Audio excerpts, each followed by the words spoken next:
தோஷங்களை போக்கும் கன்னியாகுமரி அம்மன். பாரத தேசத்தை பரதன் 9 பிரிவுகளாக்கி இந்திரன், சுசேரு, தம்பீர வருணன், கவத்திமா, நாகன், சந்திரன், கந்தர்வன், வருணன் உள்ளிட்ட 8 மகன்களிடமும் குமரி என்ற ஒரு மகளிடமும் அளித்தான். குமரிக்கு தென்பாகத்தை ஆட்சி செய்ய ஒப்படைத்தனர். இத்தலத்தில் உலக மாத அம்சமான பகவதியாய் புட்பகாசி தவம் செய்திருந்தாள். 3 யுகங்களாக பூஜை செய்வதைக் கண்டு மகிழ்ந்த ஈஸ்வரன் வேண்டிய வரம் கேள் என்றார். அப்போது பகவதி அம்மன் உலக அழிவு காலத்தில் உம்முடன் இணைந்து மகிழ்ந்திருக்க வேண்டும் என்று வரம் கேட்டாள். அவ்வாறே செய்வோம். அதுவரை தென்கடற்கரையில் 7 மாத தோழிகளாயிருக்க இலுப்பை பூமாலை ஏற்று இடக்கையை தொடைமேல் வைத்து தவம் செய். கன்னிகா கஷேத்திரம், ஞானவாசம், தவத்தலம் என்று இத்தலம் அழைக்கப்படும்.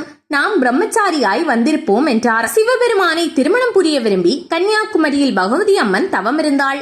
ஆனால் சிவன் வராமல் போகவே கோபத்தில் இருந்த பகவதி தேவியை திருமணம் செய்து கொள்ளுமாறு பானாசூரன் வற்புறுத்தினான்.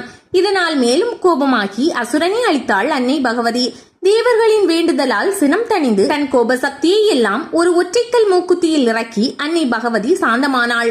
அவள் குமரியாகவே அங்கு வீற்றிருந்ததால் கன்னியாகுமரி என்றே பெயர் பெற்றாள். இந்த மூக்குத்தியின் ஒளியை கலங்கரை விளக்கு ஒளி என்று எண்ணி வந்த கப்பல்கள் கரையில் மோதி விபத்துக்குள்ளானதாம். அதனாலேயே ஆலயத்தின் கடற்கரை நோக்கிய முன்கோபுர வாசல் மூடப்பட்டு வடக்கு புறமாக வாசல் வைக்கப்பட்டுள்ளது என்கிறார்கள்.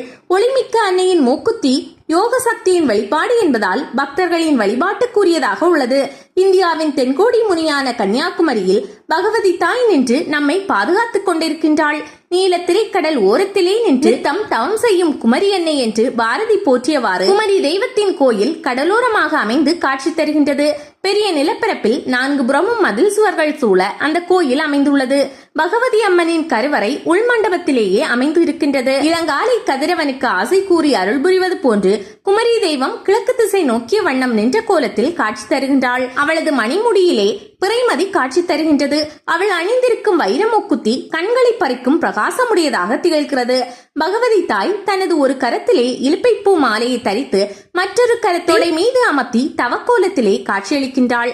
பகவதி தாயின் மூக்குத்தி மின்னும் முகப்பொலிவும் கருணை பொழிந்திடும் 2 கண்களும் புருவங்களும் பரந்த நெற்றியும் அதில் ஒளி வீசி திகழும் மாணிக்க திலகமும் இதழ்களின் கோடியில் தெரிந்திடும் புன்முறுவலும் நிமிர்ந்த தோற்றப்பொலிவும் காண்போருக்கு ஒரு பேரின்ப விருந்தாக அமையும் என்பதில் எள்ளளவும் சந்தேகமில்லை. இக்கோயிலின் உள்பிரகாரத்து தென்மேற்கு கோடியில் விநாயகர் சன்னதி உள்ளது. அங்குள்ள மணிமண்டபம் 6 தூண்களை கொண்டதாகும். இம்மண்டபத்தின் முன்பாக சபா மண்டபம் அமைந்துள்ளது. உள்பிரகாரத்தை விட அகன்ற இடைவெளியுடன் கூடியதாக வெளிப்பிரகாரம் அமைந்துள்ளது. நாள்தோறும் அன்னை பகவதி இப்பிரகாரத்தில் பவனி வருகின்றாள். கன்னியாகுமரி பகவதி அம்மனை கன்னிகா பூஜை அல்லது சுயம்வர பூஜை செய்து மனமுருக வழிபட்டால் எத்தகைய தோஷங்கள் இருந்தாலும் விலகி உடனே திருமணம் கைகூடிவிடும். காசிக்கு செல்பவர்கள் இங்கு வந்து சென்றால் கூடுதல் பலன்களை பெற முடியும்.